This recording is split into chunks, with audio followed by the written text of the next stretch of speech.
अव्वल अव्वल की दोस्ती है अभी। गज़ल अहमद फराज, आवाज़ सातिया रफ़ीक, पेशकश दानिश सरा। अव्वल अव्वल की दोस्ती है अभी, एक गज़ल है कि हो रही है अभी। मैं भी शहरे वफ़ा में नौ वारिद, वो भी रुक रुक के चल रही है अभी। मैं भी ऐसा कहाँ का ज़ूद शनास, वो भी लगता है सोचती है अभी। दिल की वारफ्तगी है अपनी जगह, दिल की वारफ्तगी है अपनी जगह, फिर भी कुछ एहतियात सी है अभी।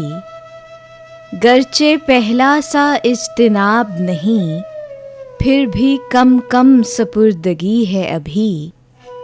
कैसा मौसम है कुछ नहीं खुलता, बूंदाबांदी भी धूप भी है अभी।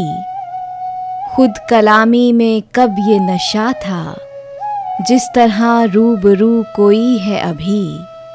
कुर्बतें लाख खूबसूरत हों, कुर्बतें लाख खूबसूरत हों, दूरियों में भी दिलकशी है अभी।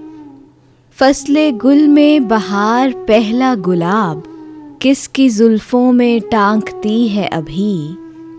मुद्दतें हो गईं फराज मगर, वो जो दीवानगी के थी है अभी। अव्वल अव्वल की दोस्ती है अभी, अव्वल अव्वल की दोस्ती है अभी, एक गज़ल है कि हो रही है अभी।